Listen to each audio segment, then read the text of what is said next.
Hey guys, it's Hey Sophia and welcome back to my YouTube channel. Today I'm going to be doing a little bit of a different tutorial video. Today's video will be on 5 ways that you can improve your garden in Minecraft.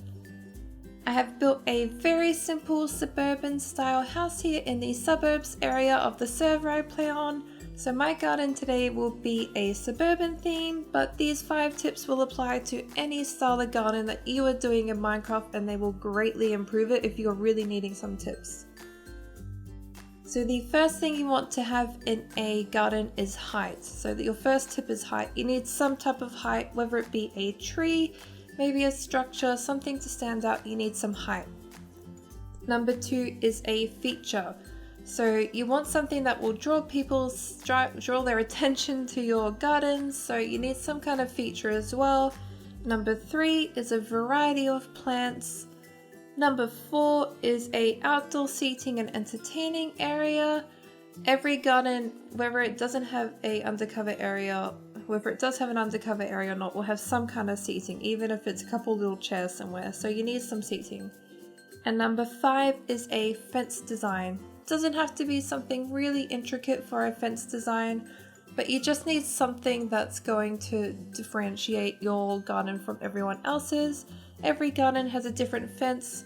Go around the world. In Australia, we typically have wooden fences or metal fences that are different colors. It's the same everywhere else. You want to just make sure that your fence design is matching your build. So we will move on to step number 1 here, which is height. So height is very important in a garden, even in an interior design, it's very hot here today. Even in interior design, height is something that you need to have in a room. It just makes your environment not look so flat. So for my height today, because I'm doing a suburban garden, I'm going to be doing a oak tree. So this is a very simple one. If you want to see in detail how I build a tree like this, my Japanese garden tutorial, which I will link below, I have built a couple of trees like this. I do plan on doing a tree tutorial in the future, just with a bunch of different ones you could do and different plants that I like to do in general. So I'm not going to show the whole tree, otherwise it'll just take up too much time in this video.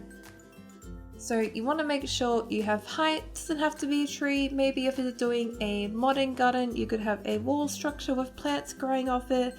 Maybe if you're doing a palace garden or a formal garden, you could have a big water fountain that's really tall, that's centered in your garden. So not only is that height, but it's also a feature. But you just want something that adds some height to your garden so it's not so flat looking. But I'm going to just do a little bit more here and then we will speed up and move on to the next tip.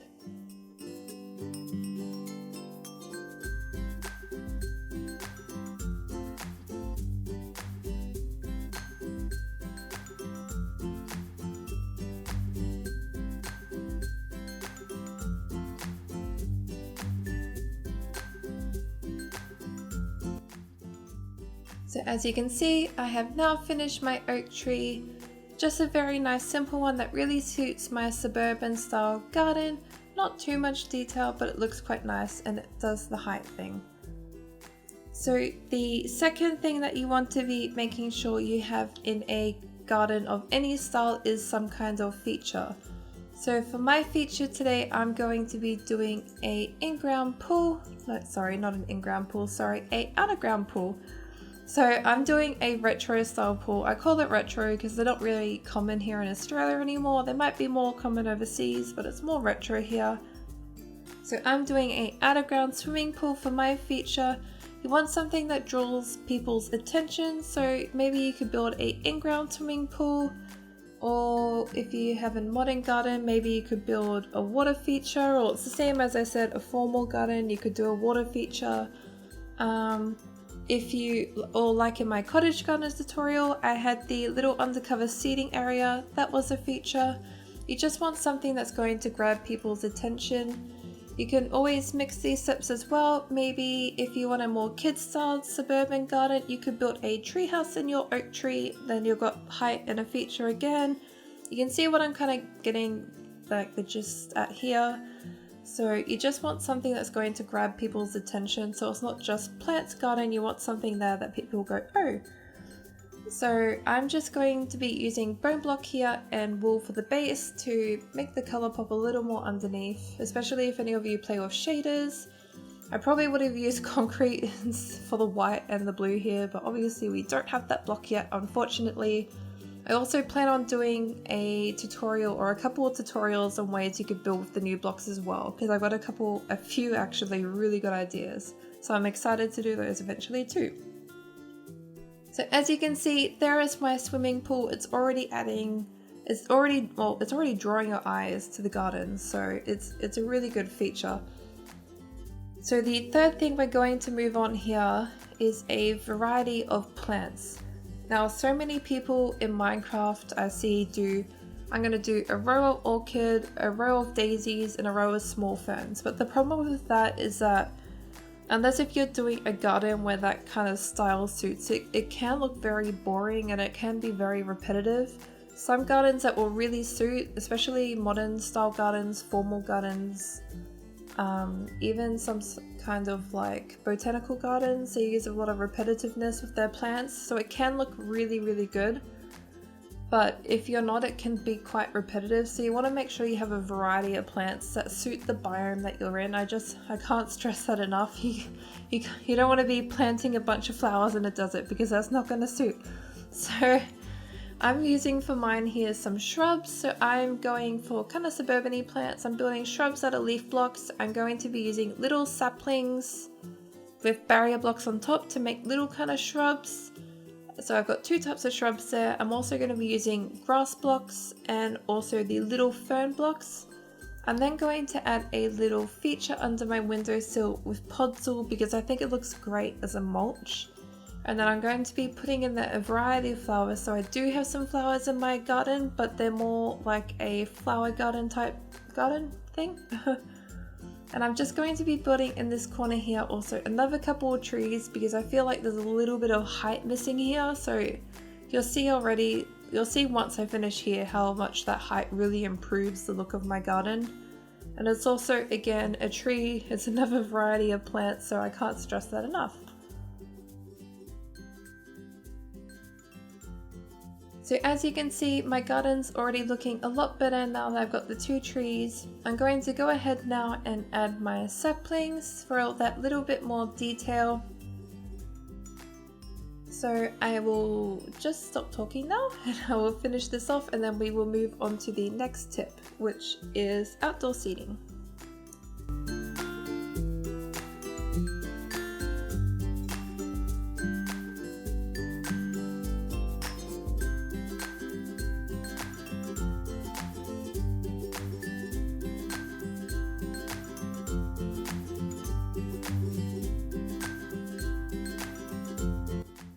Also, another thing, if you're finding that your garden's looking a little bit bushy like mine was there, you're more than welcome to just randomly remove a plant here, remove a plant there, just see what looks good.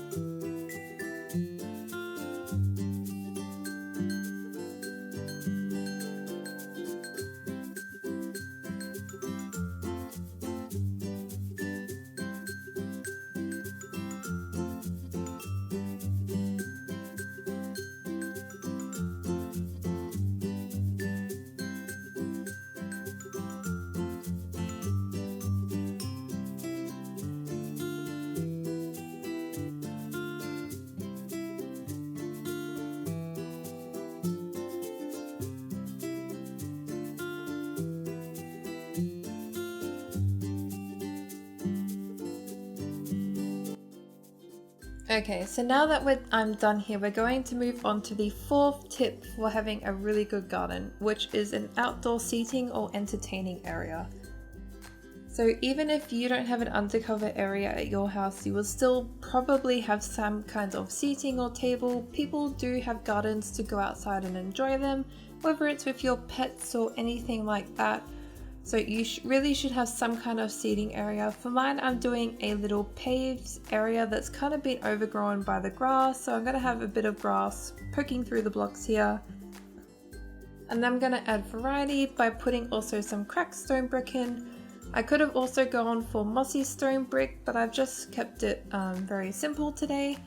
I'm also going to be building a very simple seating area and a little barbecue, so it kind of matches the pool in that people are coming out to swim and have a barbecue. I suppose it's a very Australian thing, maybe not everywhere else, but that's what we do a lot in Australia.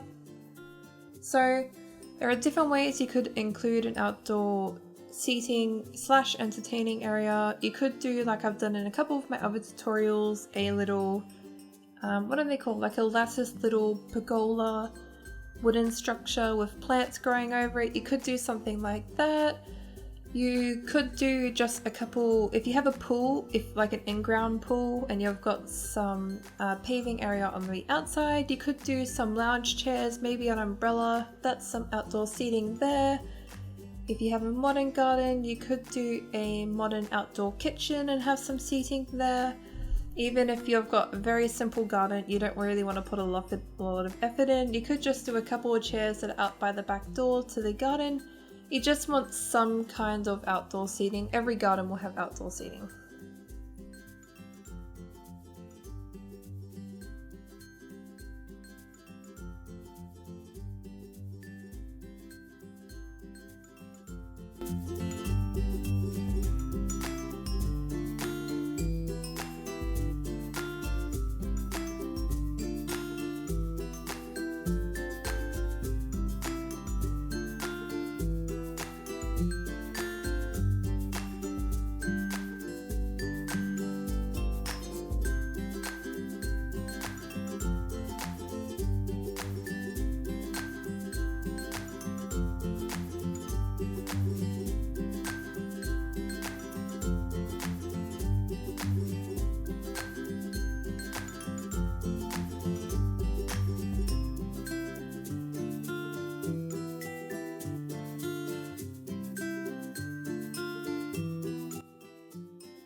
Also, if you wanted to have some lighting, you could add some simple things like some torches on fence posts, kind of tiki looking, which is kind of cute for a pool area. It's up to you though. I'm just going to keep with the candle or torch that I have put on my table here. But yeah, I'm going to now build a very simple barbecue. I'm just talking about this now because you might be interested. I just like to do a oven and then I put a powered rail on top so it kind of looks like a cute little grill.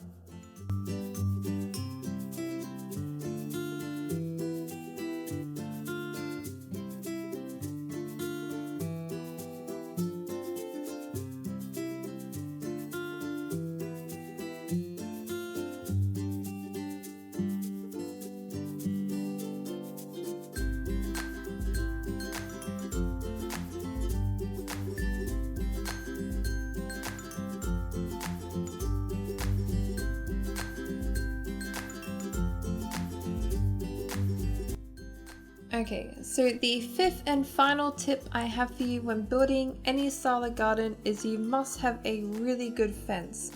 So many people don't put a lot of effort into their fences or keep them really simple. I think it's really important to have a good fence.